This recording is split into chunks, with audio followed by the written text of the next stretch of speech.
የጌታ መንፈስ የሰው ጥበብ የለበትም። ይሄ መንገድ ውብ እንድትሆን ትፈልጋለህ ወይ? የነጻነት መንፈስ ይባላል። ወንጌል አይሰፋም። አገልግሎታችሁ እንዳይደክም። ወንጌል ሁሉ ወንጌል አይደለም። እነሱ ትክክል ከሆኑ እዚህ ምን ትሰራለህ ነው። ክርስቶስ ኃይል ይሰጣል፣ በሰው ውስጥ ብቻ ነው የሚኖረው የሚል እንዲህ ካለው አመለካከት እግዚአብሔር ያድናችሁ። ይሁዳ ታንቆ ሞተ፣ አንተን ይመለከታል። ያንዴም እኮ የሆነ ነገር ለየት ይላል። አንተ ነው ያልከው። የእውነት መንፈስ ነው። መዳቢ ባለስልጣን፣ ጥራት ተቆጣጣሪ ያደረገ የለም። አርነት ምንድነው? ወደ ወይን ጠጅ አትመልከት። ሲከፈት መጽሐፉ ተኝቷል ግማሹ። ሕይወት ለዋጭ ነው መንፈስ ቅዱስ። አለመስረቅህ ጥሩ ሆኖ አለመመጽወትህ ደግሞ መጥፎ ነው። የመሪነት ቦታ ላይ የተቀመጣችሁ ሰዎች ያለ መንፈስ ቅዱስ እርዳታ በቃ የድል ሚስጥር። ማንም ይሄን እንዲያጣጥልባችሁ ድል አትስጡት።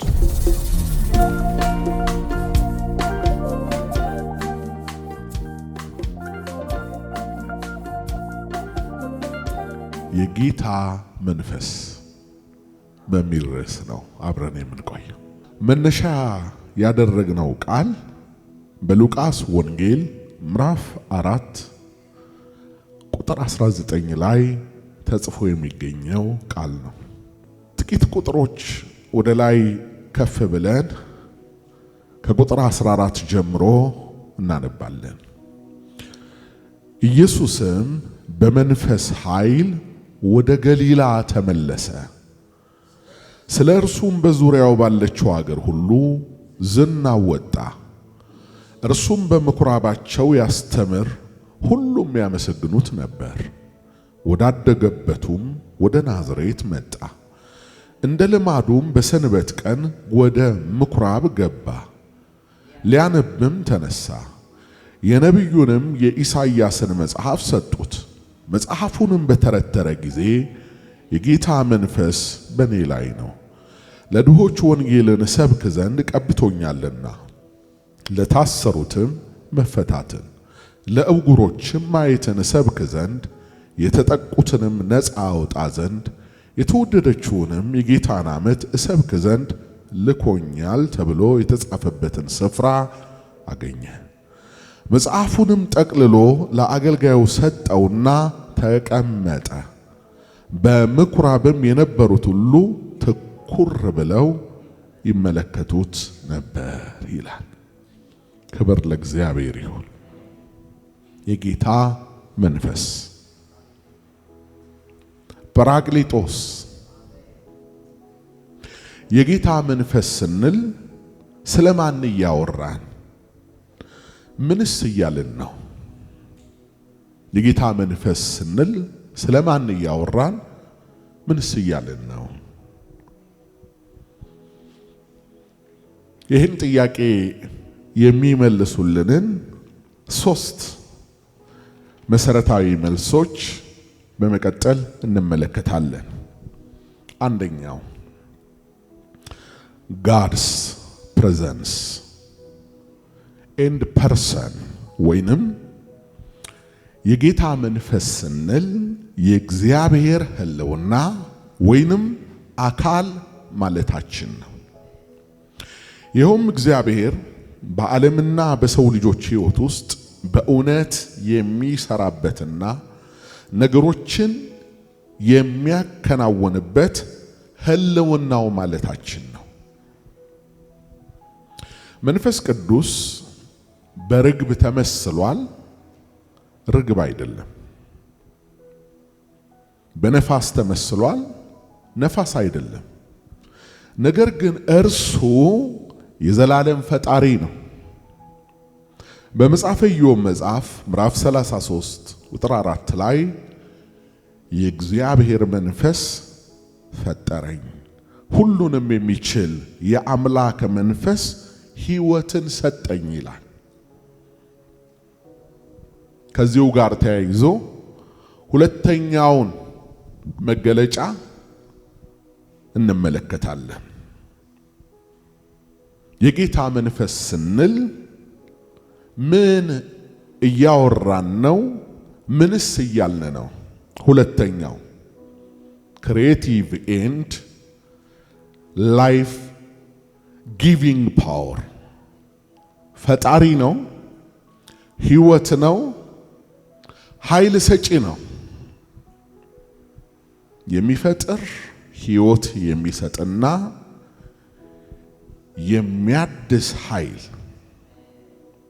የሚያድስ ኃይል የሚሰጥ ነው።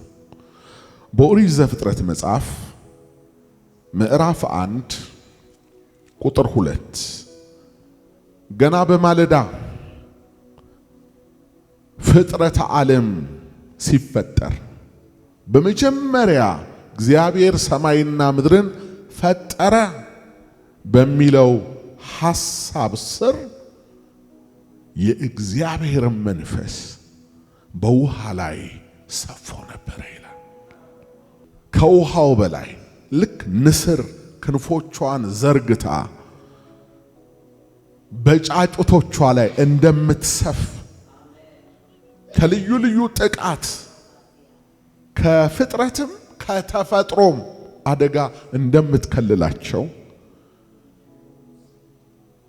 እግዚአብሔር የፈጠረውን ውሃ የሚጠብቅ በውሃው ላይ የሰፈፈ ወይንም በሌላ ቋንቋ በርሱ ሙቀት፣ በርሱ ችሎታ፣ በርሱ ፕሬዘንስ ብቻ የሚሆን የፍጥረት ዓለም የሕይወት ስርዓት የሚጀምርበት ደቂቃና ሰከንድ ነበር። ያ የእግዚአብሔር መንፈስ በውሃ ላይ ሰፎ ነበር። ስለዚህ መንፈስ ቅዱስ ሕይወት ሰጪ፣ አዳሽና ፈዋሽ። ሶስተኛ ኢምፓወርመንት ነው። ሰዎችን የሚቀባና አቅም የሚሰጣቸው። ይቀባል ስንል ለአገልግሎት ይለያቸዋል እያልን ነው። አቅም ይሰጣቸዋል ስንል ደግሞ በሰው ጥበብ የማይቻለውን ገቢረ ተአምራት ሁሉ እንዲያደርጉ ኃይል ይሆናቸዋል ማለት ነው። አንደኛ ቆሮንቶስ መጽሐፍ ምዕራፍ 2 ከቁጥር 4 እስከ 5 ያለውን ቃል እናነባለን። ሐዋርያው ጳውሎስ ለቆሮንቶስ ቤተ ክርስቲያን እንዲህ ብሏቸዋል። እምነታችሁም በእግዚአብሔር ኃይል እንጂ በሰው ጥበብ እንዳይሆን ቃሌም ስብከቴም መንፈስንና ኃይልን በመግለጥ ነበረ እንጂ በሚያባብል በጥበብ ቃል አልነበረም ይላል። ስለ እምነታችሁ ሲናገር ወይ ስለ እምነታችን ሲያወራ ሐዋርያው እምነታችን ራሱ ተፈትኖ ያለፈው ወይ እናጥፋው ያሉት ሁሉ በዘመን ከኛ በፊት የነበሩ አሁንም ያሉ ወደፊትም የሚመጡ ይሄንን እምነት ጠርገው ያላጠፉት በሰዎች ታክቲክ በሰው ዘዴ አይደለም። ነገሩ ከእግዚአብሔር ስለሆነ ነው። እምነታችሁም በእግዚአብሔር ኃይል እንጂ በሰው ጥበብ እንዳይሆን። የሰው ጥበብ የለበትም ይሄ መንገድ። የሆነ በትርኢት በቲያትር ወይንም በልዩ ልዩ ጫዋታዎች አይደለም ይሄ ትውልድ የመጣው። በደም ነው የመጣው። ሕይወት ተከፍሎለት ነው የመጣው። ኢየሱስ የሚባለው ጌታ፣ ድንቅ ጌታ በሸላቾቹ ፊት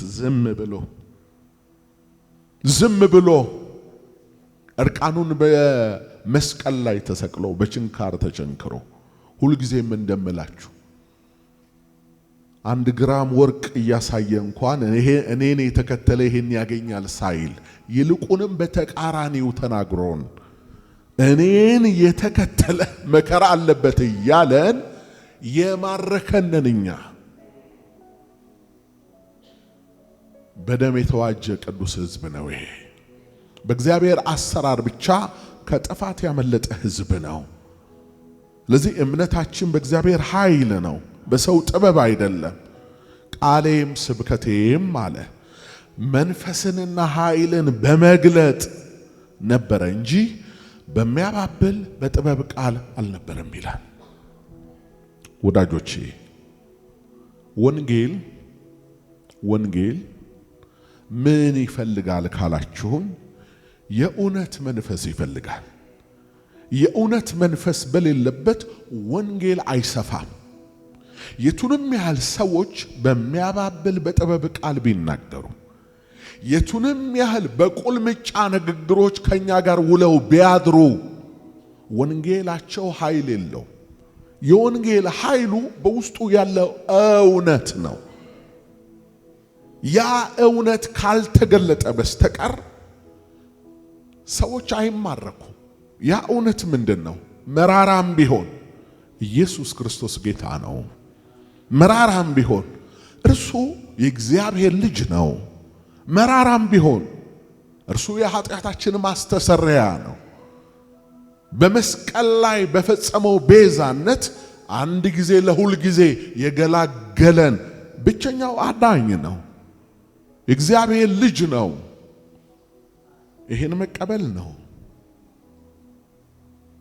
ይሄን መግለጥ ስትጀምሩ የራሱ የወንጌሉ መንፈስ ኃይልንና ጥበብን እየሰጣችሁ ትቀጥላላችሁ።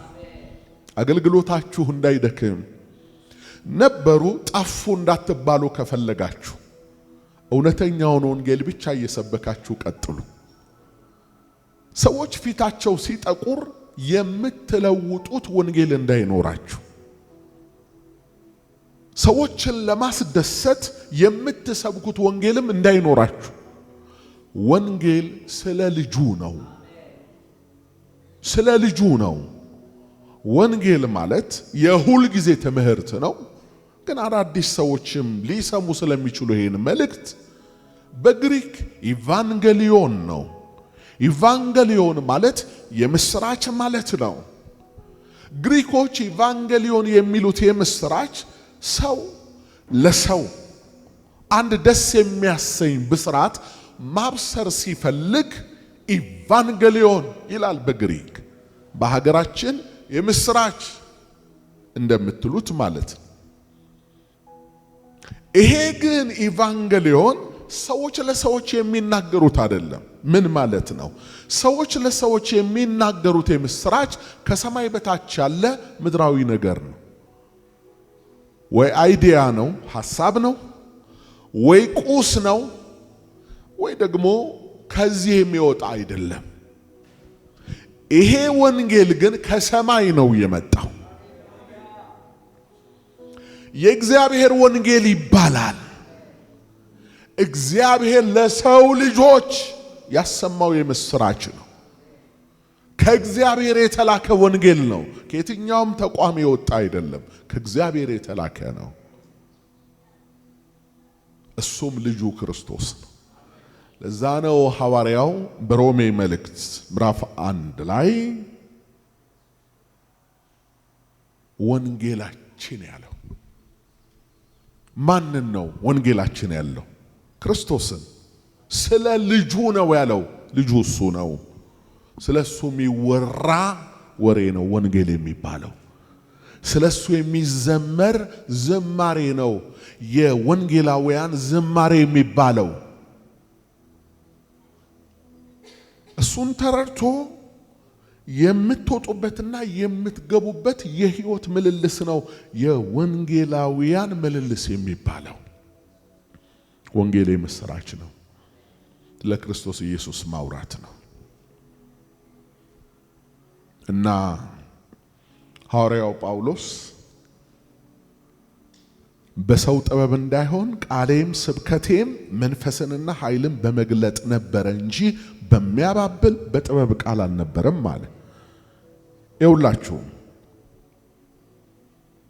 መንፈስንና ኃይልን በመግለጥ ነበረ እንጂ ማለት እየተወራጨው ሰብካለሁ ለማለት አይደለም። ድምጼ በጣም ጮክ አድርጌ ጮሃለሁ ማለት አይደለም። ያለ መንፈስ ቅዱስ ጮህክም ተወራጨህም የሚፈጠር ነገር የለም። አልቦ ደክሞ ትቀመጣለህ እንጂ ምንም አይለወጥም። ዝግ ብለህም አውርተህ ነገሩ እውነት ከሆነና ሞቲቭህ ትክክል ከሆነ ኃይል ይሰጠዋል፣ ራሱ ኃይል ይሰጠዋል። ስለዚህ አንተ አለማፍራት አትችልም ማለት ነው። አንተ ምርኮ አለማብዛት አትችልም ማለት ነው። ወዳጆቼ አምናም እነዛ ሰዎች ዘንድሮም እነዛ ሰዎች ለከርሞም ደግሞ ከነዛ ሰዎች ጋር ለመቀጠል ያለን የአገልግሎት ሕይወት ዛሬ መቆም አለበት። የእግዚአብሔር መንግሥት የምትሰፋ ናት።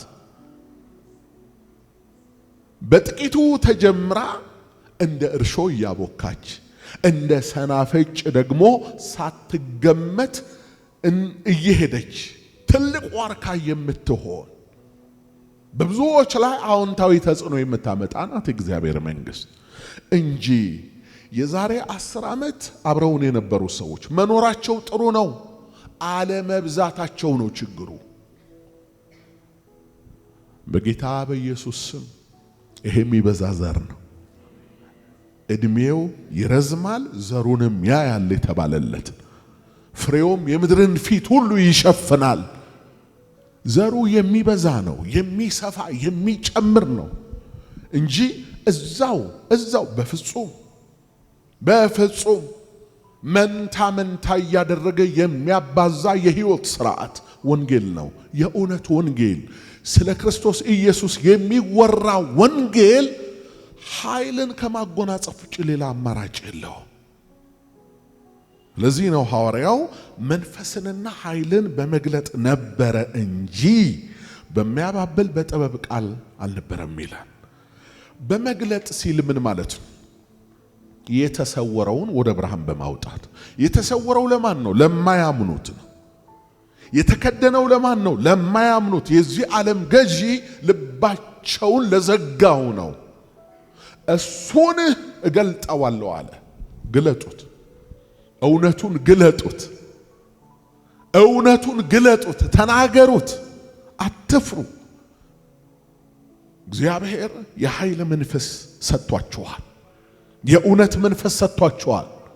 ግለጡ፣ ተናገሩ። ያበጠው ይፈንዳ። ቢሹ ከማህበራቸው አስወጥተው ይጣሉ፣ ቢሹ በድንጋይ ይውገሩ፣ ቢፈልጉ ከዘር ማንዘር የውርስ መዝገብ ላይ ይንቀሉሽ ከፈለጉ እውነቱን ተናገሩ። እድሜያችን ሕይወታችን በሱ እጅ ላይ ነው ያለችው። ዛሬ ለማደራችን ምንም ዋስትና የለንም። ተናገሩ፣ ተናገሩ። ርቃኑን በመስቀል ላይ ስለተሰቀለው፣ በችንካር ስለተበሳሳው፣ የሾህ አክሊል ስለደፋው፣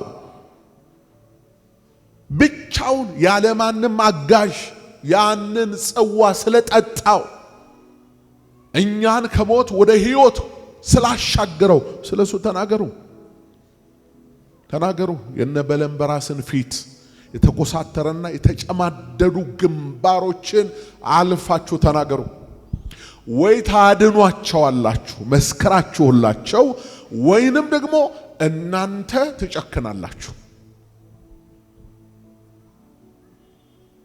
በሌላ ስፍራ ምላለ ሐዋርያው እኔ በምሰብከው በወንጌል አለ። ይውላችሁ ወንጌል ሁሉ ወንጌል አይደለም። አንዳንዱ ወንጌል ይለይሃል፣ ከዓለም ይለይሃል። አንዳንዱ ወንጌል ደግሞ በዓለም እንድትቆይ ያደርግሃል። ከዓለም ጋር ተግባብተህ ተስማምተህ ይህንንም ዩ አር ራይት ይህንንም ደግሞ ዩ አር ራይት እያልክ አንተም ትክክል ነህ፣ አንቺም ትክክል ነሽ፣ እነሱም ትክክል ናቸው፣ እኛም ትክክል ነን የሚባል ነገር የለም። እነሱ ትክክል ከሆኑ እዚህ ምን ትሰራለህ ነው። ምን ትሰራለህ? እነሱ ትክክል ከሆኑ አንተ ትክክል አይደለህም ማለት ነው። አንተ ትክክል ካልሆንክ እነሱ ትክክል ናቸው ማለት ነው። ክርስቶስ ደግሞ አይለወጥም፣ አንድ ነው። እዚህ ሌላ እዛ ሌላ አይደለም፣ አንድ ነው። ኢየሱስ ክርስቶስ ትላንትና ዛሬ እስከ ለዘላለም ምንድነው? አይለወጥም። እኔ በምሰብከው በወንጌል ሕይወትንና አለመጥፋትን ወደ ብርሃን አውጥቷል አለ። አውጡት፣ መጽሐፍ ውስጥ የተጻፈውን ብርሃን ላይ አውጡትና ለካ እንዲህ ነበር እንደ ይበሉ ሰዎች። እኔ በምሰብከው በወንጌል ሕይወትንና አለመጥፋትን ወዴት? ወደ ብርሃን አውጥቷል አለ። ኢየሱስ ክርስቶስ ያድናል። መዳን በሌላ በማንም የለም። የሚያድነን ያጸደቀን ያከበረን እሱ ብቸኛው ተቀዳሚም ተከታይም የሌለው እግዚአብሔር አንድያ ልጁ ነው። ስለሱ ወንጌል እነዚህ ሰዎች ስለ ክርስቶስ ሲያወሩ ኃይል ይሰጣቸዋል መንፈስ ቅዱስ። ኢምፓወርመንት ያልነው ይሄንን ነው። አለበለዛስ ለምን ኃይል ይሰጣቸዋል? ለዛ እኮ ነው ሐዋርያው ምን አለ? ኃይልን በሚሰጠኝ በማ በክርስቶስ። ክርስቶስ ኃይል ይሰጣል። ኃይልን እስክትቀበሉ ድረስ በኢየሩሳሌም ምን በሉ?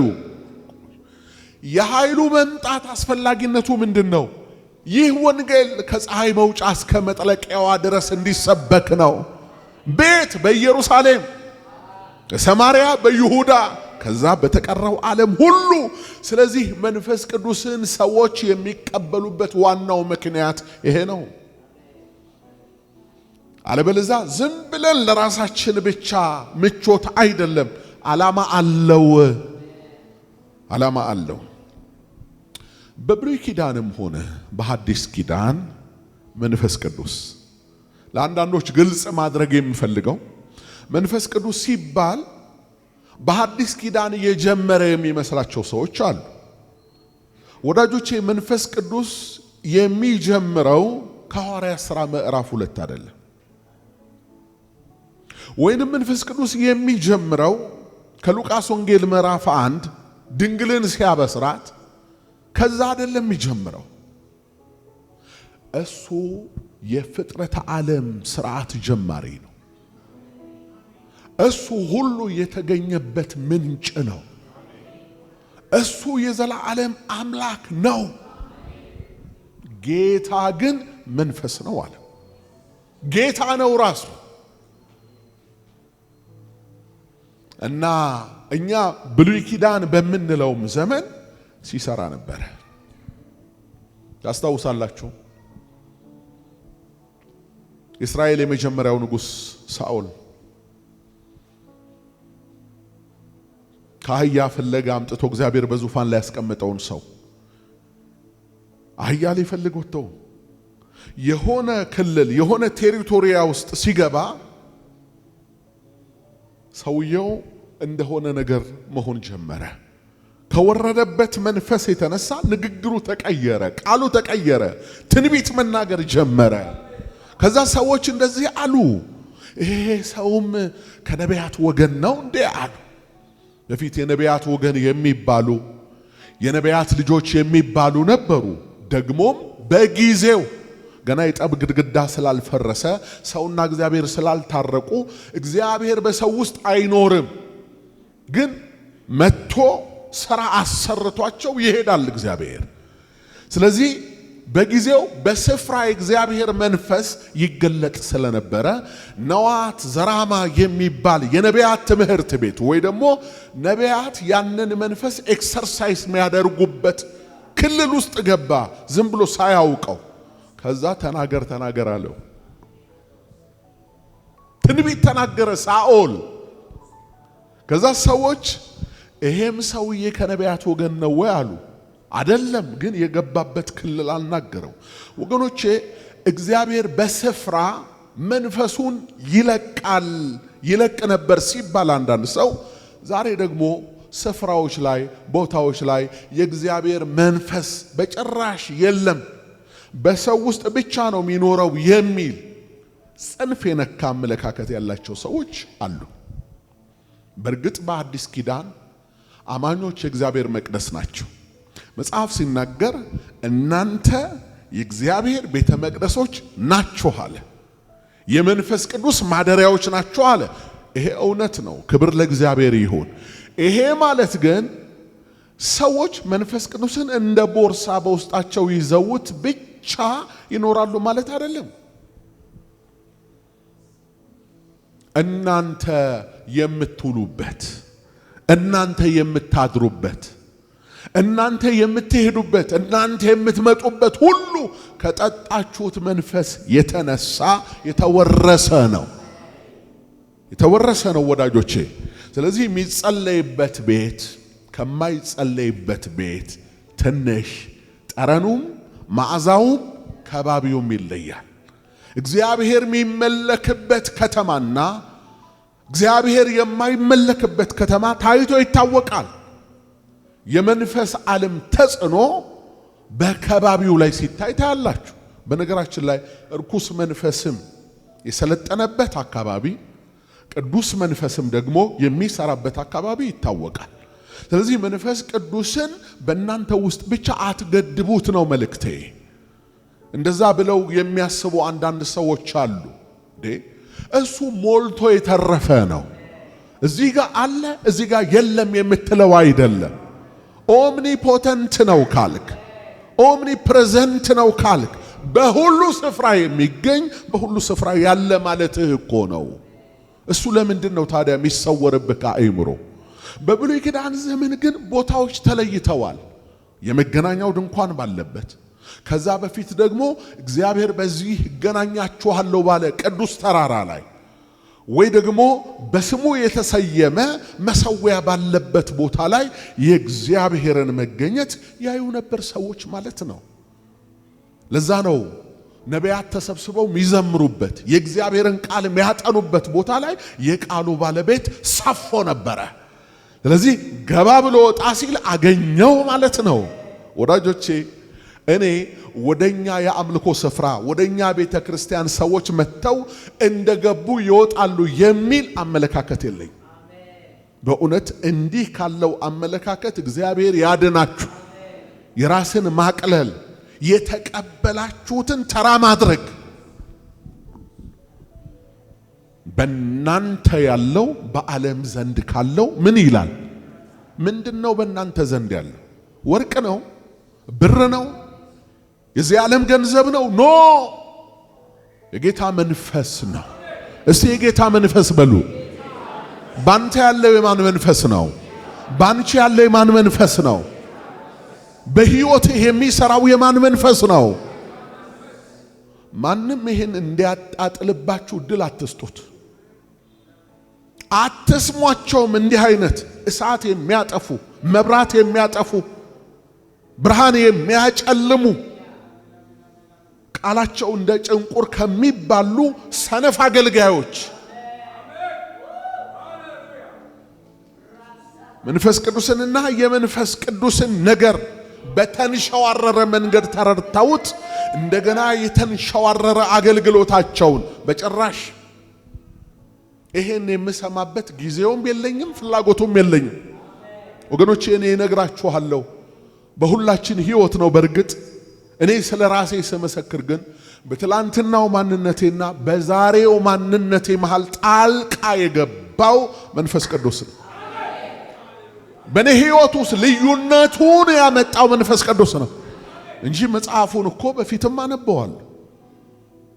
ለመሸምደድ ከሆነ ከዘፍጥረት እስከ ራእይ ያለውን የእግዚአብሔርን ቃል በአእምሮ ይዤ ለትምክት አውቀዋለሁ ለማለት በተለያየ ምክንያት ቃሉን እናገረዋለሁ እንጂ ቃሉን አልኖረው።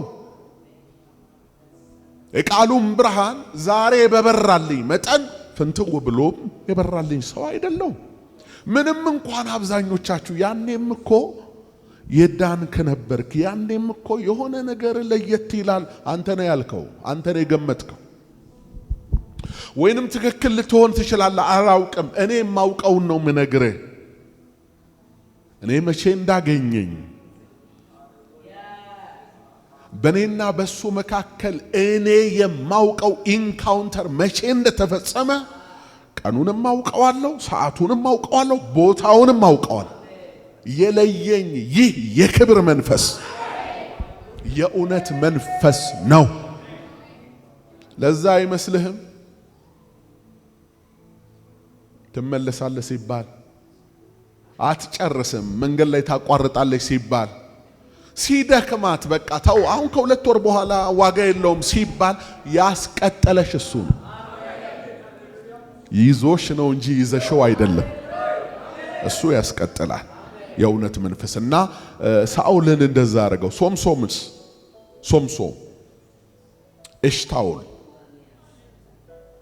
ኤሽታኦል ራሱን ሲያለማምድ፣ ምክንያቱም ጦርነቱ ያኔ የእስራኤል ጦርነት የስጋ ነው።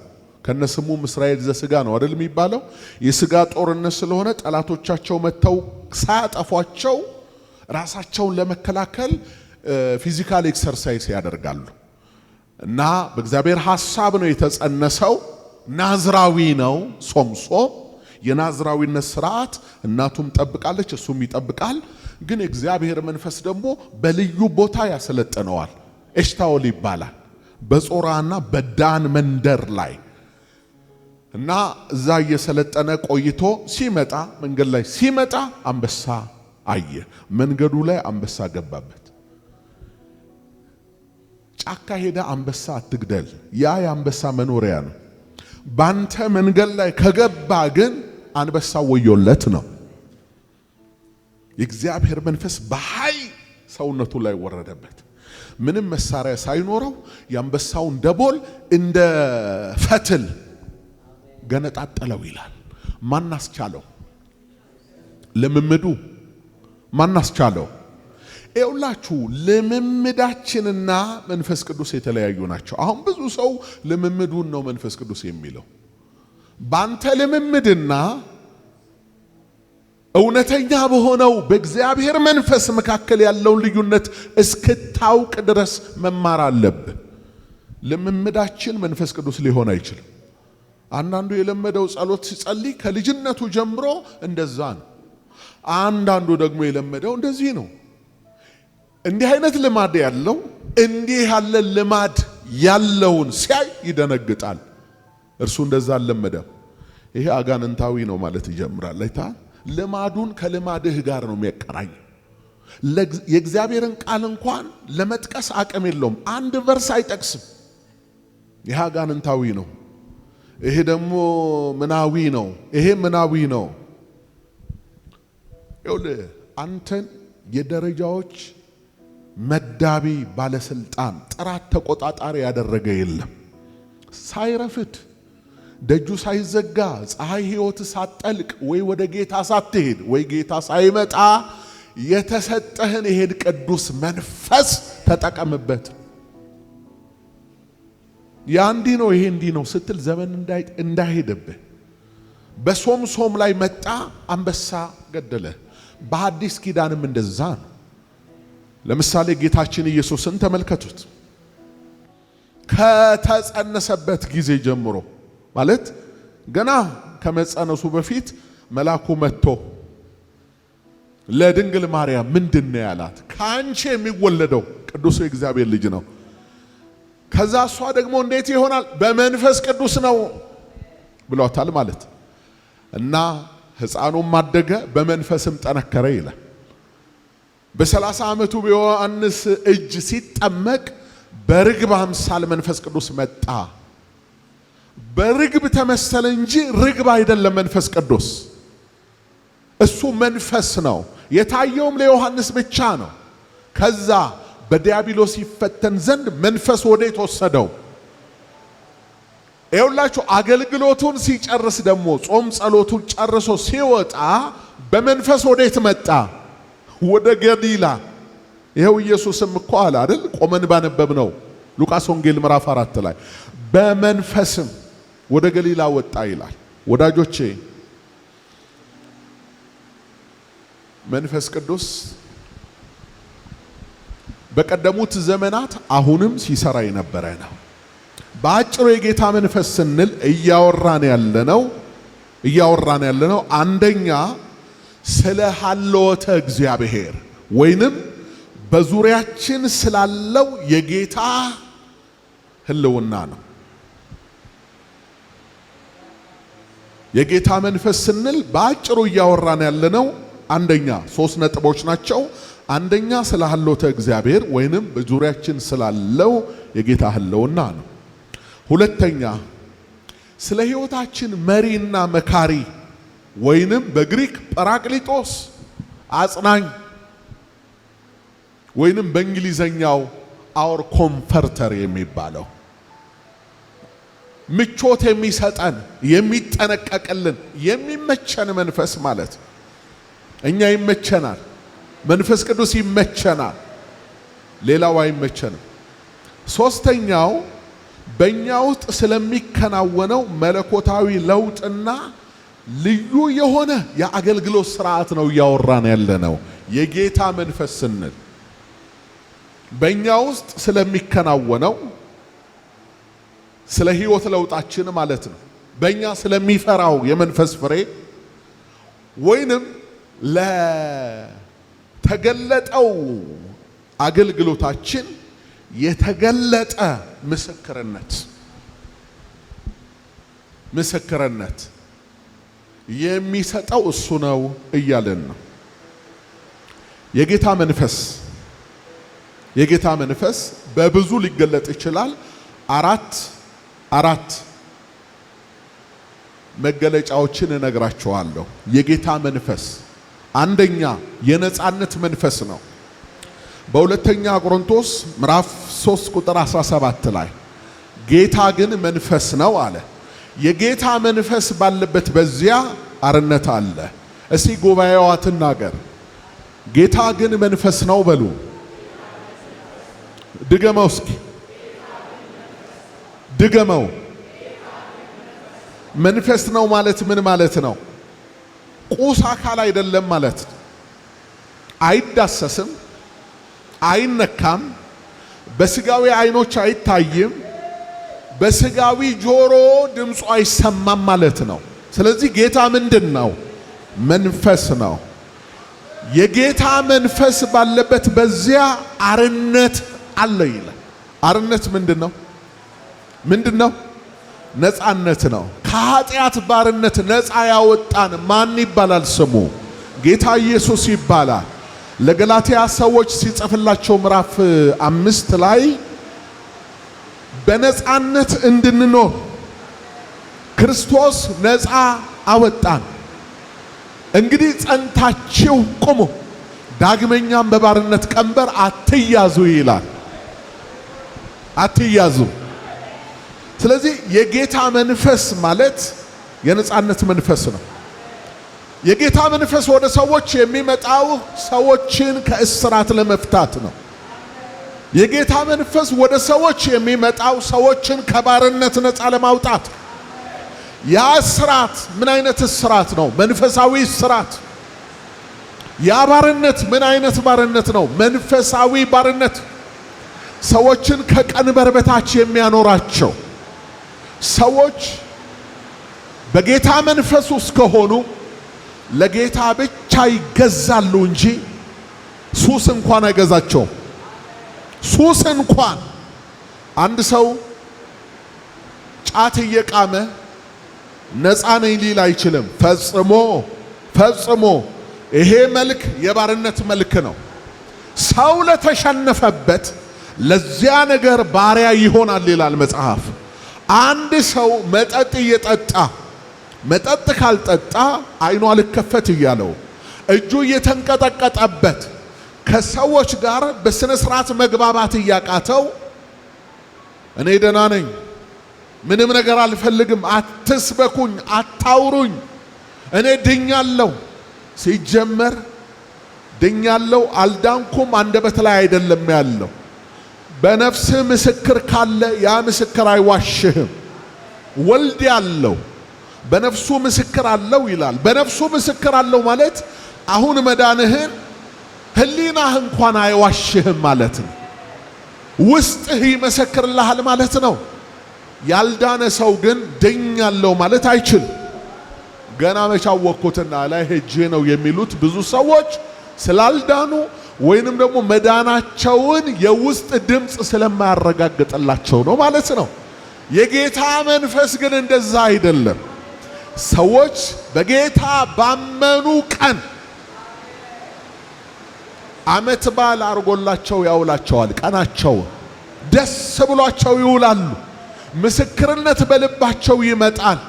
ድነሃል፣ በክርስቶስ ኢየሱስ ያለ አሁን ኩነኔ የለበትም። የመንፈስ ቅዱስ ምስክርነት ነው። ስለዚህ መንፈስ ቅዱስ የነጻነት መንፈስ ይባላል። እርሱ የነጻነት መንፈስ ነው የሚል አለ። መንፈስ ቅዱስ የነጻነት መንፈስ ነው የሚል አለ። ስለዚህ ሰዎች ነፃ መውጣት ከፈለጉ መንፈስ ቅዱስን መቀበል አለባቸው ነው መልእክቱ። መንፈስ ቅዱስን መቀበል አለባቸው። አጭርና ግልጽ ነው። ጌታ ግን መንፈስ ነው። የጌታ መንፈስ ባለበት በዚያ ምን አለ? አርነት። አርነት ምንድን ነው? ነፃነት። ነፃነቱ ለኃጢአት አይደለም፣ ከኃጢአት ነው። ከኃጢአት ነው የተፈታ ነው እንጂ ለኃጢአት አልተፈታንም። ስለዚህ መንፈስ ቅዱስን የተቀበሉ ሰዎች ሕግ ሳይኖራቸው የሃይማኖት አባት ወዮልሽ ወዮልህ ሳይላቸው ከጠጡት መንፈስ የተነሳ ብቻ ወጥተው ይገባሉ። በሰላም ወጥተው የሚገቡ እነሱ ናቸው። ያንን መንፈስ የጠጡ ማለት ነው።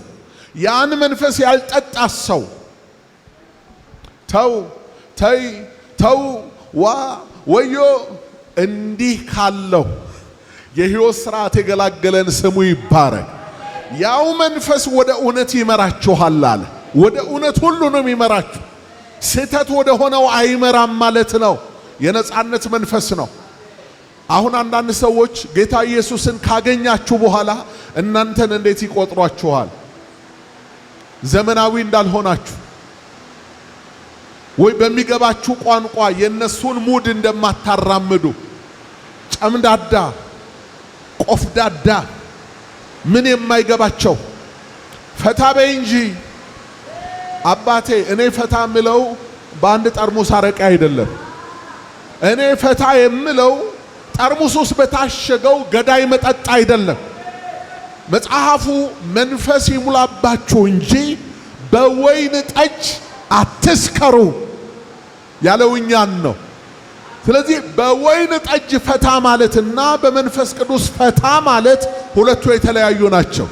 የሁለት ዓለም ሕዝቦች ትርክት ነው። አንደኛው ስለ ወይን ጠጅ ይሰብከሃል፣ ሌላኛው ደግሞ ስለ አዲሱ የወይን ጠጅ ስለ መንፈስ ቅዱስ ይሰብከሃል። የዚህኛው ዓለም የወይን ጠጅ የሚጠጣው በከንፈር በአፍ ወደ ሆድ ይገባል። የዛኛው ዓለም የወይን ጠጅ የሚጠጣው ግን በህሊና ነው፣ በመረዳት ነው፣ የመንፈስ ስለሆነ ማለት ነው። ይሄኛው የወይን ጠጅ ወደ አፍ ሲገባ ይጣፍጣሃል፣ በሆድ ውስጥ ደግሞ ይነድፈሃል። ተጽፎልሃል። የአይን መቅላት ለማን ነው? መንገዳገር ለማን ነው? ያለ ልክ ማምሸት ለማን ነው? መፈንከት ለማን ነው? በጀርባ መውደቅ ለማን ነው? ጩኸት እሪታ ለማን ነው? ይሄንን የወይን ጠጅ በመጠጣት ለሚዘገዩ ለነንተና አይደለምን ይላል። ልጄ ሆይ አንተ ግን ወደ ወይን ጠጅ አትመልከት። ወደ የትኛው? ወደ ወይን ጠጅ ወደሚያሰክረው የዚህ ዓለም ሰዎች ወደሚፈልጉት አንተ ወደ ተመልከት ነው። ወደ አዲሱ ሰዎች ወደ ጠመቁት ወደ መናኛው አይደለም። ኢየሱስ ወደ ጠመቀው አዲሱ የወይን ጠጅ ወደ መንፈስ ቅዱስ፣ እሱ የነጻነት መንፈስ። ነፃ ነን። ነቃ ለማለት ምንም አይነት አልኮል አንጠቀምም። ነፃ ነን። ለመደሰት ሄደን የሆነ ቦታ ላይ ዳንኪራ መምታት አይጠበቅብንም። ነፃ ነን። 365 ቀን ነፃ ነን። ከሰኞ እስከ ሰኞ ነቃ ያለነ አይናችን ሲጨልም እየደጋገምክ እንደ አዞ የአርባ ምንጭ ሐይቅ ውስጥ ያላለ እንዲህ እየከፈተም ይውላል። ክርስቲያን ሆነ ራሱ እንደሱ እየደጋገምክ ምከፍት ከሆነ ቼክ አርክ። ከደከመ ናፕ ውሰድ። እንቅልፍ ካልተኛ ማለት ነው። ከዛ ውጪ የደጋገምክ የምታዛጋ ከሆነ ቼክ ዩርሰልፍ። ስጋ ላይ የተቀመጠ የሆነ ነገር አለ የሆነ ነገር። በቢሮ አናግረኝ፣ አሁን አይመችም ለማውራት። ከዛ በተረፈ ግን እኛ እንደነቃን ደስ ይለናል። አሁን የእግዚአብሔር ቃል ሲከፈት አሁን ሁላችሁ እኮ አይናችሁን አፍጣችሁ ግማሻችሁ ቆማችሁ ግማሽ እንዲህ የምትሰሙት የተገኛችሁበት ዘር ስለሆነ ሕይወትን የሚሰጥ መንፈስ ስላለ ለዛ እኮ ነው። ሌላ ቦታ ቢሆን ገና ሲከፈት መጽሐፉ ተኝቷል ግማሹ። እንድትነቃ ያደረገ ቃሉን እንድትወድ ያደረገ ስሙ ሲጠራ ጆሮ እንዲቆም ያደረገ መንፈስ ቅዱስ። አብዛኞቻችሁ እዚህ ያላችሁት ስትመሰክሩ ስለምሰማ ነው። እኔ እግዚአብሔር ቃል የሚባል በሕይወት ዘመኔ አንብቤውም አላቅም፣ ስሰማም እንቅልፌ ይመጣል ነው። አሁንስ ለምን አተኛም? አሁን ለምንድን ነው ማተኙት? ለምን አተኙ? በጋሻው ስለሰበከ ከኔ ጋር አይገናኝም። ቃሉ ሕያው ነው፣ ለአፍህም ለልብህም ቀርቦልሃል። እንዴ ወተት በጡጦ ሲሰጠው ማይነቃነቅ ሕፃን ማን ነው? ማይደሰት ሴሌብሬት ያደርጋል። ገና እናቱ እኮ ጡጦውን ይዛ ስትመጣ እዛ በጀርባው ተኝቶ አላያችሁ? ልክ የእግዚአብሔር ቃል ሲከፈት አማኞች ሁሉ ይሄ ነው ተፈጥሮ።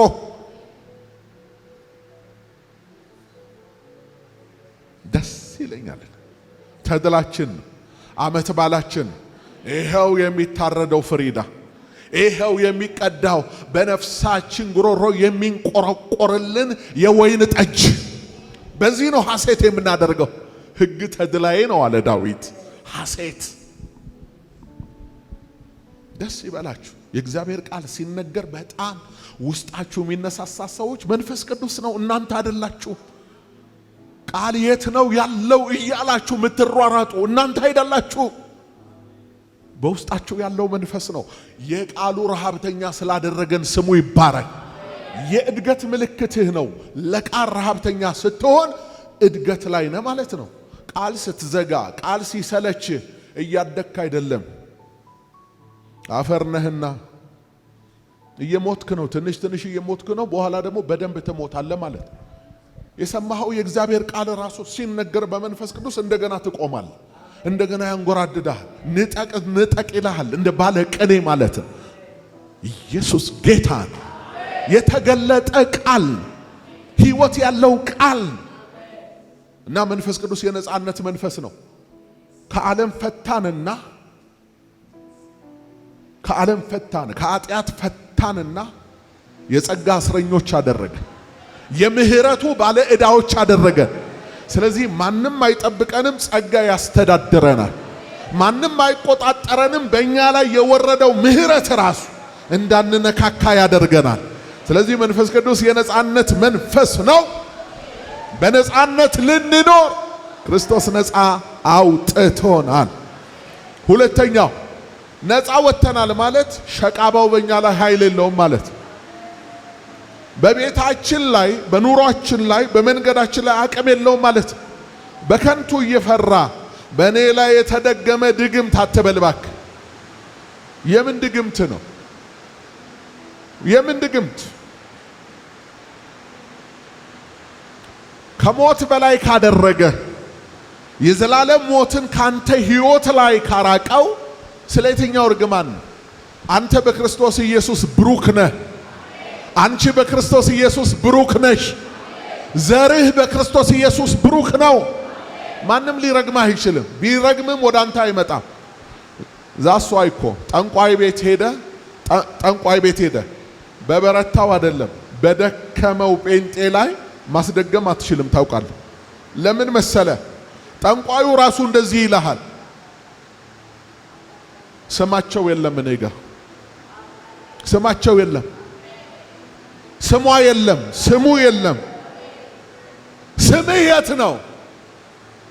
ስሜን በሕይወት መጽሐፍ ጻፍከው ብለ ያኔ በሞኝነት እጅህን አንስተ ጌታን የተቀበልክ ቀን ከምድር መዝገብ ላይ ወደ ሰማይ ወስዶ ሰማይ ጽፎሃል።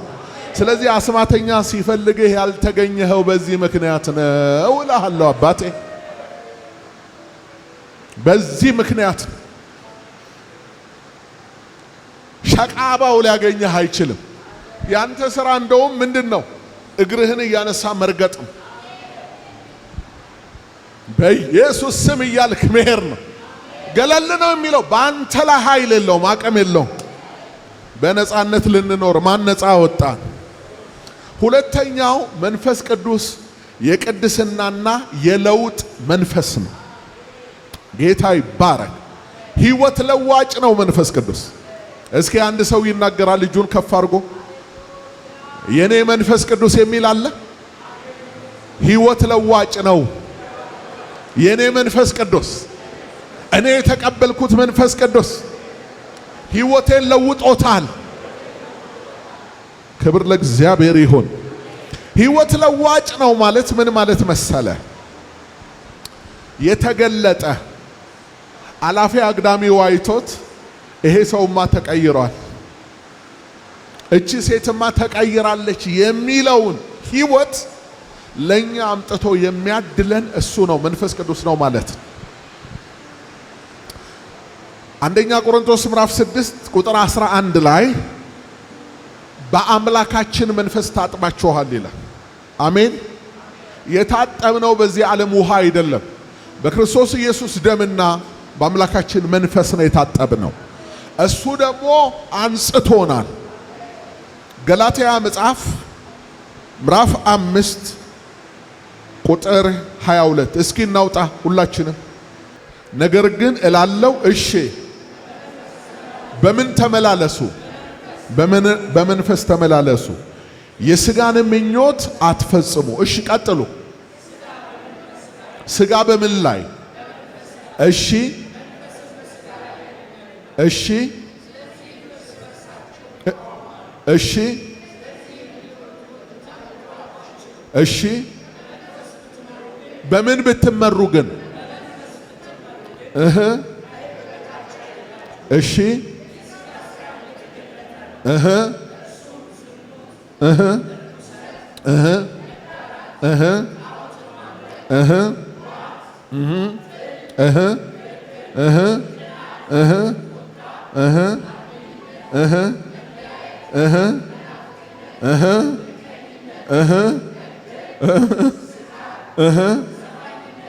አለ እንዴ?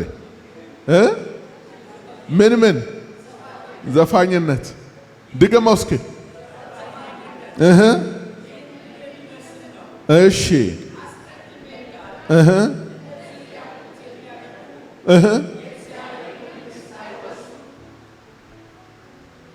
ሃሎ ምን እያለ ነው መጽሐፍ? እነዚህ የተዘረዘሩትን የሚያደርጉ ምን አይሉም? የእግዚአብሔርን መንግሥት አይወርሱም እኮ ነው። ፖይንቱ እኮ ይሄ ነው። የእግዚአብሔርን መንግሥት አይወርሱም ነው። ታዲያ የምን ክርክር ነው? ዘፈን ትክክል ነው አይደለም የሚል ምን ይሰራል ያንተ ክርክር? አይወርሱም ማለት እኮ ዋናው ነገር ይሄ ነው። ምን ላርግልህ? ሰው ሊያሻሽለው አይችልም ነገሩን። በነገራችን ላይ የዘፈን ሀገር ስለሆነች እንጂ ሀገራችን ሌሎቹ ሁሉ የተዘረዘሩት ነገሮች ሁሉ የሥጋ ሥራዎች ናቸው። የሥጋ ሥራዎች፣ ያልተገዛ ሥጋ፣ ያልዳነች ነፍስ ማደሪያ። እሱን የሚያደርጉ አሉ አለ። ይሄን የሚያደርጉ ግን ወደ እግዚአብሔር መንግሥት ምንድን ነው አይሉ አይወርሱም አለ። ከዛ ቀጥሎ ያለው ደግሞ የምንድን ነው? የመንፈስ ተጀመረ። የኔ ነው በል እስኪ። የመንፈስ ፍሬ ግን ምንድን ነው?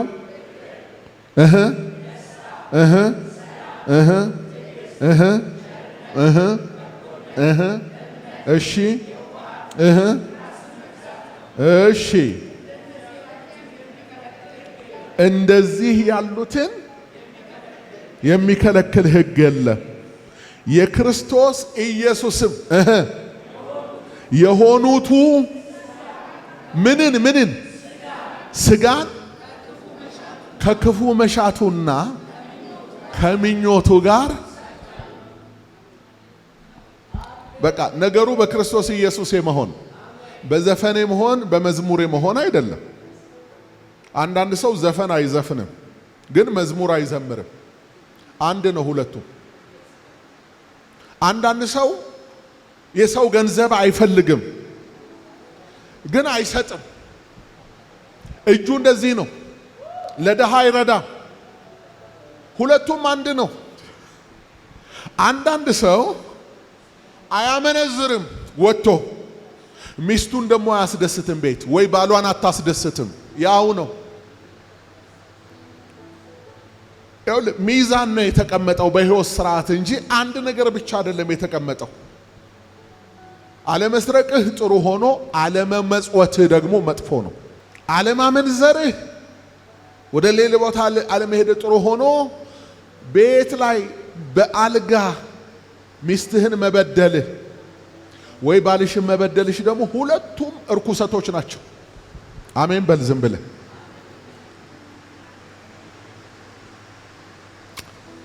ይኸውልህ የክርስቶስ ኢየሱስ የሆኑቱ አለ ስጋን ከክፉ መሻቱ ጋር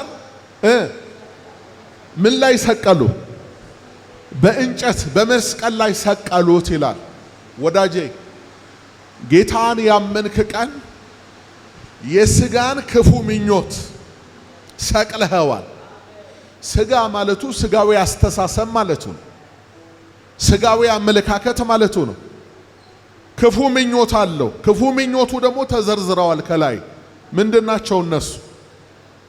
በመንፈስ ቅዱስ ደስ ከመሰኘት ይልቅ በወይን ጠጅ ደስ መሰኘት ማለት ነው። በዝማሬ ደስ ከመሰኘት ይልቅ በዘፈንና በዳንኪራ ደስ መሰኘት ማለት ነው። ይሄ በቸርነት በቅንነት ሰው ሲሆንለት ደስ በመሰኘት ይልቅ በቅናት በመመቅኘት። እሺ አሁን ትፈትሻለህ ራስህን። ፈትሸው ወዳጄ ሆይ የመንፈስ ደስታ አለ? ራስህን ፈትሽ። በመንፈስ ቅዱስ ደስተኛ ነህ ወይስ መኪና ስላልገዛ ቤት ስላልሰራ ወይ እንደ ባልንጀሮችህ ውጭ ሀገር ስላልሄድክ ከጌታ ጋር ሆነ በቅሬታ ተሞልተሃል? ወዳጄ ሆይ ሰላም አለ? የውስጥ ሰላም? ተኝተህ ታድራለህ? ተረጋግተሃል? ትዕግስት አለ ወይስ ቶሎ ቶሎ ታኮርፋለህ? ቶሎ ቶሎ ትናደዳለህ? በትንሽ በትልቁ ያበሳጭሃል? ምልክቱ አለ ወይ?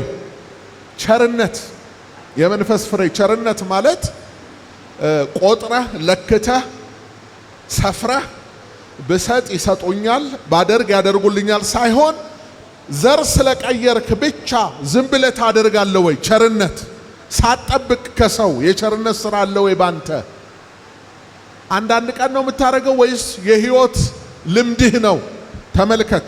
ይሄ ከሌለ እዚህ መጽሐፍ ውስጥ አንተ የለህም ማለት ነው። የግድ ጥቅሱን ለራስህ አትውሰድ። በነገራችን ላይ እኛ አባዜ ያለብን ይሄ ጥቅስ ለኔ ነው። እንደ ህፃን ልጅ ዝም ብለህ ትሰበስባለህ። ሰው ቤት ሄደ የሰው ቤት የሰው ልጅ ዕቃ ነው ያ ያንተን። ቆይ መጨረሻ ላይ ነግራቸዋለሁ። ኢየሱስ መጽሐፍ ሲሰጡት ገልጦ ያነበበው የሚመለከተውን ነው፣ የራሱን ነው። ስለ ራሱ የተጻፈውን አገኘ ነው አይደለም ይለው። እውነት ሐሰት? አንተን ማይገልጥህ ቃል ካለ ጸልይ። ጌታ ሆይ ወደዚህ ልምጣ፣ ጸጋህ ይርዳኝ፣ መንፈሴ ያግዘኝ በል እንጂ ሁሉንም አትውሰድ። ብትወስደውም ያንተ አይደለም። በጎነት፣ እምነት፣ የዋሃት፣ ራስን መግዛት ነው አለ። እነዚህ ባንተ ዘንድ አሉ ወይ? ይኸውላችሁ ስለ መንፈስ ቅዱስ ነው የምንማረው። መንፈስ ቅዱስ የቅድስና አምላክ ነው። የቅድስና አምላክ ነው ስላችሁ ቅዱስ ነው ደግሞም ይቀድሳል እያልኳችሁ ነው። በህይወት ፍሬያማ እንድንሆን ያግዘናል። ስለዚህ የመንፈስ ፍሬዎች አንደኛው ምንድን ነው? ፍቅር ነው። ሁለተኛው፣ ሶስተኛው፣ አራተኛው፣ አምስተኛው፣ ስድስተኛው፣ ሰባተኛው፣ ስምንተኛው፣ ዘጠነኛው። ይኸውላችሁ የመጨረሻው ራስህን እንድትገዛ ያደርጋል እግዚአብሔር መንፈስ። ራሱን ያልገዛ ሀገርን አይገዛም ሲባል ሰምታችኋል። ራሱን የማይገዛ ሀገር አይገዛም። ራሱን የገዛ ግን ሀገር ይገዛል። ስለዚህ ከባዱ ሀገር መግዛት አይደለም፣ ራስን መግዛት ከስሜት በላይ መሆን ነው። ዓይን እንዳየ አለመናገር፣ ጆሮ እንደሰማ አለመፍረድ፣ ከስሜት በላይ ኢሞሽናል ኤክሰለንስ የሚባለው በስሜት ላይ የበላይ መሆን ማለት ነው። የሥጋ ነገር መተው፣ አውሬያዊነትን መተው። ገስጸው የገዛ ሰውነትን ስነ ስርዓት ያዝ። ተሰቅለሃል፣ አሁን ከየት ወርደ ነው እምቡር የምትለው በለው። ስለዚህ የመንፈስ ስራዎች እነዚህ ናቸው ማለት። ስለዚህ በሁለተኛ ደረጃ መንፈስ ቅዱስ የቅድስናና የለውጥ መንፈስ ነው፣ ሕይወት ለዋጭ ነው። ሶስተኛው የጥበብና የመሪነት መንፈስ ነው። የጥበብና የመሪነት መንፈስ በዮሐንስ ወንጌል ምዕራፍ 16 ቁጥር 13 ላይ የእውነት መንፈስ በመጣ ጊዜ ወደ እውነት ሁሉ ይመራችኋል። ሳይመራህ አትመራም። አሁን ሊደሮች ስሙኝ፣ በተለያየ ሁኔታ ሊደር ይሆናችሁ። በነገራችን ላይ ሰው ሆነ ከተፈጠርክ ሊደር ነህ። ቢያንስ ራስህን ትመራለህ። ቤተሰብ ባትመሰርት ራስህን ትመራለህ አይደለም? ከዛ ውጪ በመስሪያ ቤት፣ በትምህርት፣ በንግድ ዓለም ሊደሮች አላችሁ። ሊደሮች እናንተ ሰው ትመራላችሁ። እናንተን ማን ነው የሚመራችሁ?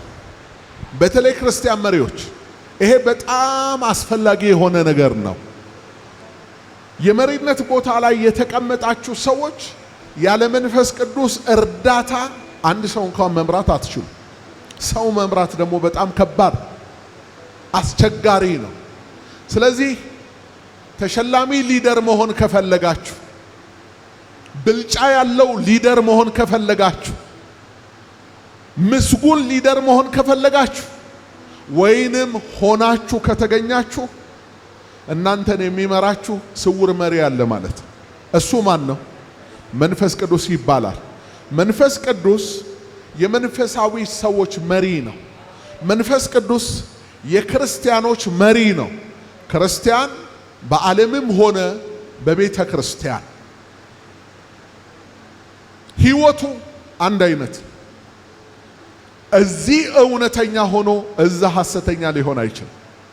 እዚህ መባ የሚሰጥ አስራት የሚሰጥ ሆኖ ሄዶ መስሪያ ቤት ደግሞ ጉቦ የሚቀበል አይሆንም። ሌባ አይሆንም። ዘራፊ አይሆንም። ለምን? አንድ መንፈስ ነው በውስጡ የሚያዘው። እሱ የእውነት መንፈስ ይባላል። ከተሳሳተ እንኳን ይወቅሰዋል። በመንፈስ ቅዱስ የማንወቀስ ሰዎች ጋንግሪን ይዞናል። በመንፈስ ቅዱስ የማንገሰጽ ሰዎች ሰውነታችን በድን እየሆነ ነው። መንፈስ ቅዱስ ይመክራል። ተው ተይ ይላል። እናንተ የህሊና ድምፅ የምትሉት አንዳንዶቻችሁ፣ በእርግጥ የህሊና ድምፅና የመንፈስ ቅዱስ ድምፅ የተለያየ ነው። ግን እንዲገባችሁ ነው እሱን የምናገረው። ማንም ሰው ጥፋት ሲያጠፋ ሌላ ሰው ሳይነግረው ራሱ ያውቃል። ለምን? አምላክ ሲፈጥረን ራሱ ሚዛን አይምሯችሁ ውስጥ አስቀምጠው ነው። ሰው መግደል ኃጢአት ነው። የሰው መስረቅ ኃጢአት ነው። መዋሸት ኃጢአት ነው። በሰው ላይ ማደም፣ ግፍ መስራት ኃጢአት ነው። ሰዎችን መከፋፈል በቡድን በዘር በሆነ ነገር በደል ነው፣ ኃጢአት ነው። ይህን የሚያደርግ አይምሮ ሁልጊዜ ጤነኛ አይደለም፣ ሰላም የለውም ወገኖቼ። መንፈስ ቅዱስ የመጣው እንዲህ ካለው ግሳንግስ እኛን ሊያጸዳን ሊያጠራን። ድካም አለብን፣ እውነት ነው። እንደ ሰው ደካሞች ነን አይደል? ድካምን ግን ቆርጦ የሚጥል መንፈስ አለ። ስሙ ማን ይባላል? መንፈስ ቅዱስ። የእውነት መንፈስ ነው፣ አይዋሽም። ስለዚህ ከስሜታችሁ በላይ ሁኑ፣ ተቆጡ። ነገር ግን በቁጣችሁ ላይ ምን አይበል? ፀሐይ ጥለቅን መቆጣት ተፈጥሯዊ ነው። አምቧርቅ ከፈለክ ገስጽ፣ ተቆጣ። ግን ያን ነገር አታሳድረው። ቂም ይሆናል ሲያደር፣ ማንኛውም ቁጣ ሲያደር ቂም ይሆናል በለው። እስኪ የኔ መገለጥ ነው አላጠገብህ ላለው፣ ማንኛውም ቁጣ ሲያደር ቂም ይሆናል። ማንኛውም በእጅ የተበላ እንጀራ ተከድኖ ሲያድር ምን ይላል? እጅ ይላል። ይኸውልህ የዛሬህ ቁጣ ወንድምህን ያነጻዋል፣ ያቀናዋል፣ ያስተካክለዋል ማለት ካሳደርከውና ነገም ካልክ ከነጎዳያም ካልክ ሌላ ካንሰር ውስጥ እየተፈጠረ በጌታ በኢየሱስ ስም ይውለቅልህ። አንተ ኪሎ አይደለም አንዳንዶቻችን ምን መዝነው እኮ 80 90 100 ኪሎ እንዲህ እስኪዞር ድረስ ኪሎ አይደለም። ኪሎ የቱም ምግብ በልተህ ነው አንተ? ኪሎ አይደለም። አውጣው፣ በቃ ቂም ነው። አውጣውና ኪሎ ቀንስ። አራተኛና የመጨረሻው አራተኛው መንፈስ ቅዱስ የጌታ መንፈስ የውበት መደምደሚያ ነው። አሜን።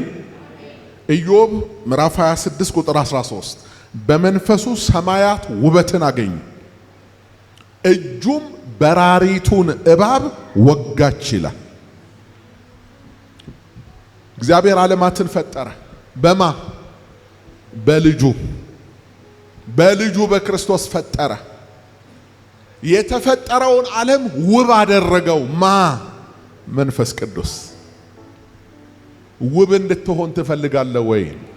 ከመንፈስ ቅዱስ ጋር ተዛመድ፣ ከመንፈስ ቅዱስ ጋር ተጠጋጋ።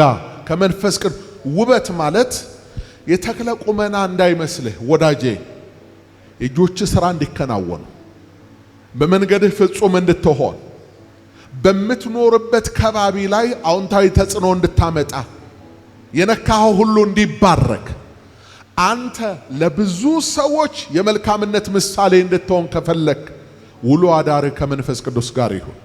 መንፈስ ቅዱስ ወይም መንፈስ ቅዱስ በሉ እስኪ። ለምንድን ነው መንፈስ ቅዱስ ወይም መንፈስ ቅዱስ በሉ ያልኳችሁ? ምን ልዩነት አለው? አንዳንድ ሰዎች መንፈስ ቅዱስ ይሉና ሌላ ደግሞ አለ። ሌላ የለም። በቃ መንፈስ ቅዱስ ብለ ወይም ስትል አማራጭ ነው አይደል? አማራጩ መልሶ እሱ ይሁን። ግድ የለም ሰው ያደርግሃል። ግድ የለም ያኮራሃል። ግድ የለም ያከብረሃል። ለሰማያት ውበት የሰጠ ላንተ ይሆን ስርዓትማ እንዴታ። ስለዚህ መንፈስ ቅዱስ የውበት መደምደሚያ ነው። ትንቢተ ዘካርያስ መጽሐፍ ምዕራፍ 4 ቁጥር 6 ላይ በመንፈሴ ነው እንጂ በኃይልና በብርታት አይደለም አለ። በመጨረሻ ሉቃስ 4:14 ጀምሮ ይከፈት። በመጨረሻ ወዳደገበትም ወደ ናዝሬት መጣ፣ ወደ ምኩራብ ገባ። ያንብ ብለው መጽሐፍ ሰጡት ለኢየሱስ። ጥቅልል ነው መጽሐፉ፣ በብራና የተጻፈ ነው። እነሱ ሊፈትኑት ነው። የት ነው የተማረው? ሕጋዊ ትምህርት ቤት አልተማረም፣ ካህንም አይደለም። የነሱ ካህናት እኮ በወይራ ዘይት የተቀቡ ናቸው። እሱ በመንፈስ ቅዱስ። የነሱ ሊቃውንት እኮ የሰው ትምህርት ቤት ነው የተማሩት። እሱ በመንፈስ ቅዱስ ነው። ኢየሱስ ሰጡት፣ መጽሐፉን ተረተረዋል። ቀስ እያለ እየተንቀጠቀጠ አይደለም የገለጠው፣ ስልጣን ተረተረው። በነቢይ እንዲህ ተብሎ ስለሱ የተጻፈውን አገኘ። ስለ ራሱ እስኪ የሚመለከተኝም ብቻ አነባለሁ በል። ይሁዳ ታንቆ ሞተ፣ አንተን ይመለከታል? ምንድነው እዛ ላይ ስታክ ያረከው? ምንድነው በክርክር ረጅም ሰዓት ያጠፋው? ሉሲፈር ከላይ ተከሰከሰ፣ ይመለከታል? አይመለከትም።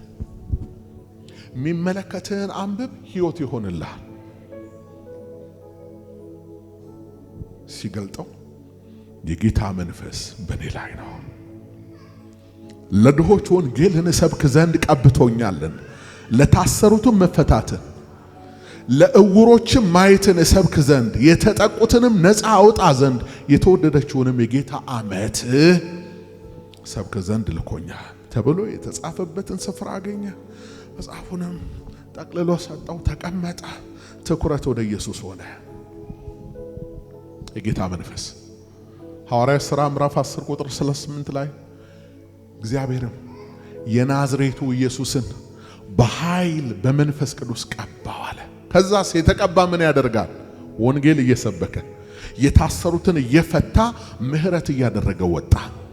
እና የተቀበልነው መንፈስ ወንጌል እንድንናገር የሚያደርገን መንፈስ ነው። እስቲ አጠገብ ላለው ሰው እንዲህ በል፣ እኔ የተቀበልኩት መንፈስ በል ወንጌል እንድመሰክር፣ ስለ ኢየሱስ እንድናገር፣ ስለ እግዚአብሔር ጽድቅ እንዳወራ የሚያነሳሳኝ መንፈስ ነው። ወድጄ አይደለም በለው፣ አትታዘበኝ፣ ስለሱ አወራለሁ። በቃ ጌታ መንፈስ በኔ ላይ ነው ካለ በኋላ ለድሆች ወንጌል እሰብካለሁ። ይሄ መንፈስ ለድሆች ወንጌል እንድታወሩ የሚያደርጋችሁ መንፈስ። ይሄ መንፈስ የታሰሩትን፣ በኃጢአት የታሰሩትን፣ በዲያብሎስ የታሰሩትን የሚፈታ መንፈስ ነው። ይሄ መንፈስ የተጠቁትን ነፃ የሚያወጣ መንፈስ ነው። ኢየሱስ በዚህ የጌታ መንፈስ አገልግሎቱን ፈጽሞ ሄደ። ከዛ ሐዋርያትን ኃይልን ከላይ እስክትቀበሉ አላቸው። በቃ እኔ ጀምሬ የፈጸምኩት በዚህ ነው። ይሄ አይደል የሚያስፈልገው? ከኔ ተማሩ አለ አይደለም? በቃ የድል ሚስጥር መንፈስ ቅዱስ። ስለ መንፈስ ቅዱስ እናስብ፣ በመንፈስ ቅዱስ እንጸልይ፣ በመንፈስ እንመላለስ፣ በመንፈስ እንዘምር፣ በመንፈስ እንስበክ፣ በመንፈስ እናገልግል። መንፈስ ሻርፕ እያደረገን ያሳድገናል እንጂ እየዶሞዶምን አንሄድም። ብዙ አገልግሎት አሁን ብታዩ ብዙ አገልጋዮች በሆነ አቅጣጫ ትክክል የሚመስል ነገር አለ። ሰውየው ሲያገለግል ወይ ዘማሪው በጣም ጥሩ ነው፣ ከዛ የህይወት ስርዓቱ ትክክል አይደለም። ስታዩት ጥሩ ወንጌል እየሰበከ ነው፣ ከዛ የሆነ የህይወት ስርዓቱ ትክክል አይደለም። ይኸውልህ መንፈስ ቅዱስ የሸሚዝህን ቁልፍ እላይና ታች እንድትቆልፍ አያደርግም። መንፈስ ቅዱስ ቀበቶ ማስገቢያን ዘለህ እንድትቆልፍ አያደርግም። በጣም ይኸው ትልልቅ ነገር ነው የምነግራችሁ። መንፈስ ቅዱስ ባልታሰረ ጫማ እንድትራመድ አያደርግም። እንግዲህ እስከዚህ ድረስ ነው። ስለ ምግብህ ይነግራል። ምግብህን አስተካከል፣ እየወፈርክ ነው። እንዲህ አይነት የበሽታ ስጋት እየመጣ ነው። ይሄን ነገር አታብዛ፣ ይሄን ነገር አጥፋው፣ ይሄን ተጠቀም። እንዴ እስራኤልን እኮ ብሉ ሲላቸው ከጋ ነው፣ በጉን ከመራራ ቅጠል ጋር። ያ መራራ ቅጠል ምንድን ነው? አይታል ጮማው ሰውነታቸውን እንዳይረብሽ ቢኖረው እንኳን ያ መራራ ቅጠል ደግሞ ለሰው ቢመርን ተስማሚ የሆነ የጤና ነገር ይፈጥራል ነው። ግድላችሁም እሱን እንስማው። ምክንያቱም ወሬ አመላላሽ አይደለም። እሱ ማይቲ ነው። ማይቲ ትልቅ ነው። እሱ ወርዶ ላንተ ይሄን ነገር ሹክ ሲል ነገሩ ትንሽ ነው አይደለም፣ ህይወትህን ይዞ መሄድ ነው። ወዮልህ ለብዙ ዘመን ድምፁን እየሰማ ሪጀክት እያረከው የራስህን ፈቃድ ብቻ እየፈጸምክ ተራራውን ለምትዞረው ሰውዬ ወዮልህ። ተራራ እየዞርክ ወይ ህይወት አልተቀየረ ወይ ነገሮች አልተቀየሩ፣ በመጣህበት እየገባ በገባህበት እየወጣ ይኸው 40 50 60 ዓመት። እሱ እኮ አጭር መንገድ ነው፣ በዚህ ሂድ ነው የሚል። ምን አለ ለናኖ ሰከንድ ሰምተኸው ያችን አጭር መንገድ ብትሄድ ታተርፋለህ። አንሰማምኛ ምን ሰማው ስንት የሲኖ ትራክ ጥሩምባል፣ ምን ሰማው ስንት ስልካችን ላይ ስንት ትራሽ አለ፣ ህይወት የማይሆን ነገር። እሱን ቀጥ ብለን ለመስማት እንዳንችል ዓለም በልዩ ልዩ ድምጾች ሞልተዋለች።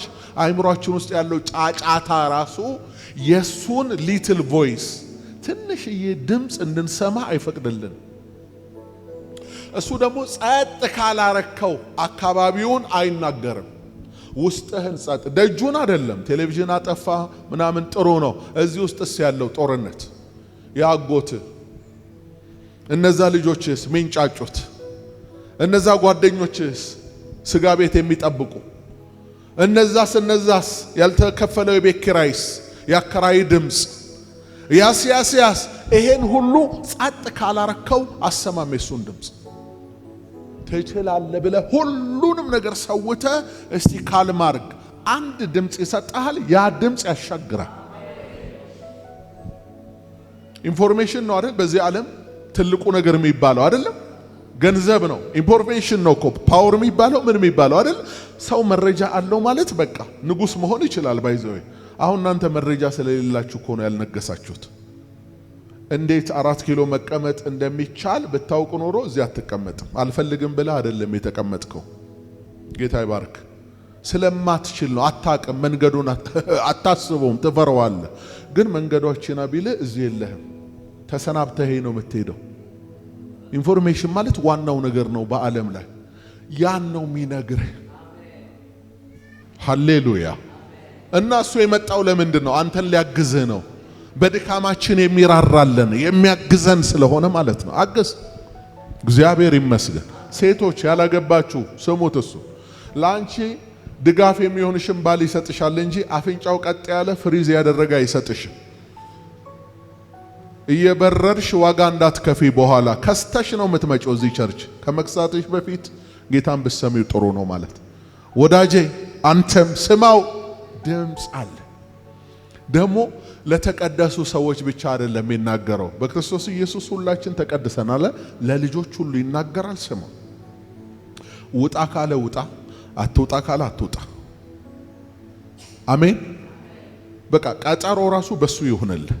ከዛ እንዴት ያማረ ውበት እንዴት ህይወት መልካም እንደሚሆን ተነሳ ሲል ተነሳ። ቦታ ቀይር፣ መቀመጫ ታክሲ ላይ ሲል ቀይር፣ ወይ ውረድ ሲል ውረድ። እየነገርኩ ነው። ውጣ ሲል ውጣ።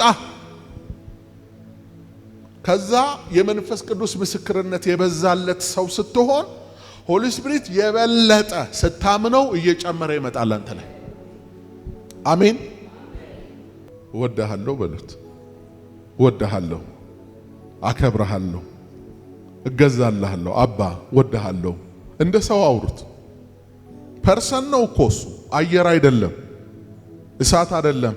ፐርሰን ነው። ስሜት አለው። ስሜት አለው። ያዝናል፣ ይደሰታል፣ ቅር ይለዋል። ለዛ ነው ኤፌሶን ላይ የተጻፈው እኮ ለቤዛም ቀን የታተማችሁበትን ቅዱሱን እግዚአብሔርን መንፈስ አታሳዝኑ። በምን መራርነት፣ ቁጣ፣ ንዴት፣ አድመኝነት ከናንተ ዘንድ ይወሰደዋል። አንተ ቧ ስትል እሱ ይኮማተራል ውስጥ ሆኖ። እንግዳ እያለ ቤት ውስጥ እንደማትጣሉ፣ እንግዳ እያለ ቤት ውስጥ ከሌላ ጋር እንዳትጫጫሁ፣ በእንግዳ ፊት ፐርፌክት ለመሆን እንደምትሞክሩት እሱ አንተ ውስጥ እያለ ይሄ ሁሉ ነገር፣ ይሄ ሁሉ የስንፍና ንግግር፣ ይሄ ሁሉ ሐሜት፣ ይሄ ሁሉ ማይገባ ነገር እንዴት ሊሆን ቻለ? ተገቢ ነው? አንተ እኮ ጌታ አለ። አንተ እኮ ባለቤት አለ። የራስህ አይደለ?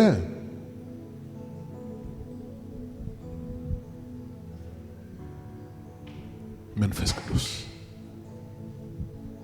መንፈስ ቅዱስ ወዳጆቼ፣ ደስ የሚል መንፈስ፣ ድንቅ መንፈስ። አንተ ተኝተህ ደክሞ በውስጥ ደግሞ የሚጸልይ የሚማልድ ላንተ ምቾት ብቻ የሚጠነቀቅ ድካምህን የሚያግዝ የክብር መንፈስ። አንዳንዴ በውስጤ መዝሙር ሰማለሁ። ይገርማችኋል። ስንኝና ዜማውን ማላቀው መዝሙር በውስጤ ሃርመናይዝድ የሆነ በቃ የተደራጀ መዝሙር ሰማለሁ። አንተ የንጉሥ ከተማ ነህ። አንቺ የእግዚአብሔር ከተማ ነሽ። ባንተ ንጉሱ ከነሰራዊቱ ይኖራል። አንተ ተራ ሰው አይደለህ። ማንም እንደፈለገ የሚያደርግህ አይደለም። ማንም እንደፈለገ የሚያደርግሽ አይደለሽ። የከበረው ባንቺ አለ። የከበረው ባንተ አለ። የክብር መንፈስ ነው። ሃሌሉያ። ለዛ ነው አማኞችን ውደዱ፣ አክብሯቸው። አይኖቻችሁ ከተከፈተማ ለምንድነው አጋንንትን ብቻ የምታዩት? አንዳንዶች በሱ ውስጥ እኮ ንጉሱ አለ። እንዴት ወንድምህን ትጠላዋለህ? እንዴት ወንድምህን ትንቀዋለህ? ሲመጣ ከወንበር ተነሳ። ለሱ አይደለም የምትነሳው፣ እሱ ውስጥ አለ። አይን ቢከፈት እሷ ውስጥ አለ። ታናሽ እህትህ ናት፣ ግን የከበረች ናት። እንድንዋደድ፣ እንድንከባበር፣ እርስ በርሳችን እንድንተያይ የሚያደርግ ይሄ ቅዱስ መንፈስ። እህቴ ስሚው፣ አንተም ስማው። ቤተ ክርስቲያን ራሱ ማረፍ እንዳለባችሁ ይነግራችኋል። ዝም ብለህ እንደ ቁራ እየበረርክ ዘመንህን አትጨርስ። ከዛ የሆነ ቦታ ግልጽ ነው። ለሰው ሁሉ ጣፋጭ ያረጋችኋል። ለወዳጆቻችሁ ብቻ አይደለም፣ ጠላቶቻችሁ ሁሉ። ጠላቶቻችሁ እናንተን ይወዷችኋል። ለምን መሰላችሁ? እሱ የሚጠላ አይደለም፣ እሱ የሚወደድ ስለሆነ በእናንተ የሚኖር ይሄ መንፈስ ቅዱስን የጠጣ ሰው መራራ አይደለም። መራራ ማለት አይሆንም በጭራሽ ዘራፍ ያባቢለዋ ልጅ አይደለም። ገር እሺ ባይ አሁን በእኔ መንፈስ ቅዱስ አለ የለም? አንዳንዶቻችሁ ቼክ ለማድረግ ሃሌሉያ ማማባባባ ልሳን መንፈስ ቅዱስ አይደለም። ልሳን የመንፈስ ቅዱስ ስጦታ ነው። እኔ አሁን ስለ ስጦታው አይደለም ማውራችሁ፣ ስለ ሰጪው ነው። መዝሙር መንፈስ ቅዱስ አይደለም። ራሱኑ ያለ ምንም ነገር ራሱኑ ኢንካውንተር አድርጉት። የሚናገርበትንና የሚሰራበትን መንገድ በትክክል እወቁ።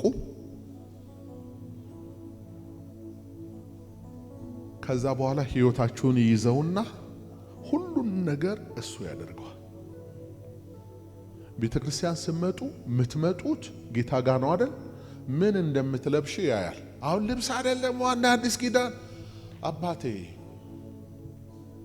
የራት ግብዣ ላይ ስትሄጂ እንደዛ ፀሐይ መስለሽ ወጣሽ ሴት ቤተክርስቲያን ስመጪ በአራት ገምደሽ እዚህ መጥበል ለሰው እኮ አይደለም። በቃ ጌታ ደስ ይበለው። አሁን ገጠር እስኪ ወላጆች ያሏችሁ ገጠር እናት አባት ያልሞቱ እስኪ ንገሩኝ እስቲ እጃንስ ገጠር ከአዲስ አበባ ውጭ ከፍ አድርጉ። አሁን ፖይንቱ ምን መሰላችሁ? አሁን ልትጠይቋቸው በአመት ስትሄዱ ጸጉርህ ተበላሽቶ ፊትህ ገርጥቶ ልብስ አርጅቶ እነሱን ለመጠየቅ ስትሄድ ወላጅ ልቡ ስብር እንደሚል ታውቃላችሁ። ስብር ነው የሚል አምራችሁ ምናምን ብትሄዱ ኪሳችሁስ ምንም ባይኖር እንኳን ፊታቸው ይበራል። እግዚአብሔር ጠቁረህ ገርጥተህ እንድትመላለስ አይፈልግም። ስለዚህ ሁሌ ስትመጣ ፏበል። ቸርች ስትመጣ የመጨረሻውን ቆንጆ ልብስ ልበስ። ለምን እኔ መመክርሽ ለጌታ ምግብሽም ልብስሽም ሁሉም ነገር ለሱ ይሁን። እግዚአብሔር የሆነ ቀን መጥቶ ሲከፍልሽ ታያለሽ። እንዴ አንተ ያ በብሉይ ኪዳን እንዲህ መስዋዕት ተፈትሾ እኮ አንተ አንድ አፈር ካለበት መስዋዕቱ ይደፋል። ገበሬው አንጽቶ ነው የሚያመጣው። በጉ ትንሽ የሆነ እንከን ካለበት በጉ ይመለሳል። እግዚአብሔር ንጹህ ስለሆነ ሁሉ ነገር ንጹህ፣ ዘይቱ ንጹህ፣ ዕጣኑ ንጹህ ምናምን። አሁን አዲስ ኪዳን ስለሆነ ነው እንዲህ ሁሉን ነገር እንዲህ የተጨማደደ ብር ለእግዚአብሔር 10 ብር ማትፈልጊውን ከቦርሳ ውስጥ እውነትሽን ነው። ቤስት የሆነው ለሱ የብዙዎቻችን እስራትና ይሄ ግርግዳ ህይወት ግርግዳ የሆነብን በዚህ ምክንያት። ጌታ ግን ምንድነው? መንፈስ ነው። ክብር፣ ምስጋና፣ አምልኮ፣ ውዳሴ ሁሉ ላንተ ይሁን።